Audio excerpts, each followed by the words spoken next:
परमेश्वर के धन्य नाम की महिमा हो। प्रभात मनन के सत्र 1115 में आप सभी का स्वागत करता हूं। आइए आज का मनन के लिए हम पढ़ते हैं पहला थिस्सलुनीके अध्याय 5 पद 8। पर हम जो दिन के हैं विश्वास और प्रेम की झिलम पहनकर और उद्धार की आशा का टोप पहनकर सावधान रहे। बाइबल की परिप्रेक्ष्य में विश्वास और प्रेम एक सिक्के के दो पहलू के समान है। हम कल ये मनन किए थे कि विश्वास क्या है। परमेश्वर पर हमारा भरोसा को आत्मिक परिप्रेक्ष्य में विश्वास कहता है। कल चर्चा की गई उस बात की ओर मैं पुनः आज जाना नहीं चाहता हूं। एक परिपक्व मसीही जीवन के लिए विश्वास कितना अनिवार्य है उतना ही प्रेम भी अनिवार्य है। हर एक उद्धार प्राप्त व्यक्ति के अंदर परमेश्वर का प्रेम को डालना पवित्र आत्मा का कार्य है। रोमी 5:5। पापी मनुष्य का परित्राण करने हेतु पवित्र परमेश्वर को उनका प्रेम ही विवश किया था। यूहन्ना 3:16, पहला यूहन्ना 3:1। जो परमेश्वर पर विश्वास करता है उनको अपना विश्वास प्रकट करने का माध्यम भी है प्रेम। पोतीफेर की पत्नी का जिस्म का इनकार करते हुए यूसुफ जेल को इसलिए चुना था क्योंकि वो परमेश्वर से प्रेम करता था।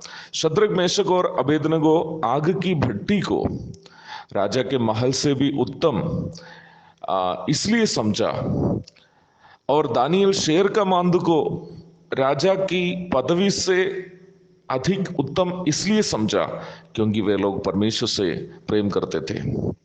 अब्राहम अपना बेटा इसहाक को इसलिए बलि चढ़ाने के लिए तैयार हुआ क्योंकि वो अपना पुत्र से बढ़कर परमेश्वर से प्रेम करता था। स्तिफनुस पथराव को और पौलुस नीरो के तलवार को इसलिए खुशी से स्वीकार किए क्योंकि वे लोग अपना प्राण से ज्यादा परमेश्वर से प्रेम करते थे। जक्कई अपनी संपत्ति गरीबों को बांटकर देने का फैसला इसलिए किया क्योंकि वो प्रभु से प्रेम करने लगा था।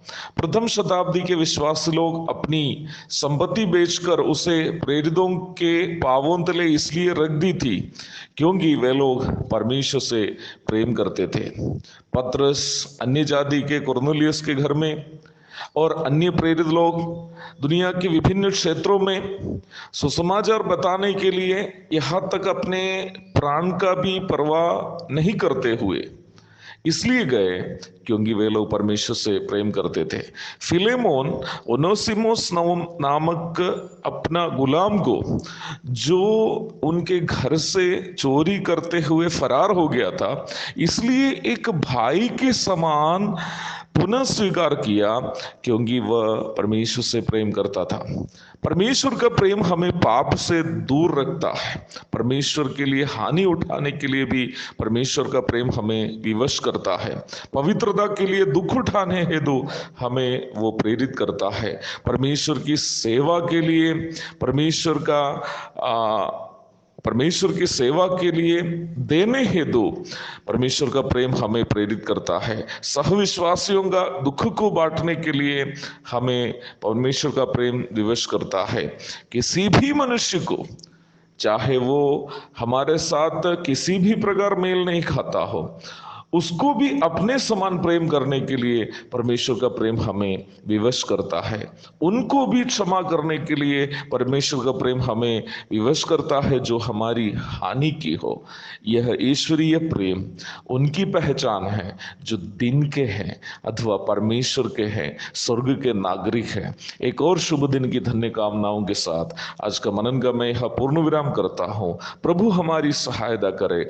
हम दिन के लोग के रूप में, परमेश्वर की संतान के रूप में परमेश्वर का इस महान प्रेम को प्रकट करते हुए जीने में प्रभु इस छोटा सा मनन के द्वारा हम सबकी प्रेरणा करे। आमीन। मारानाथा।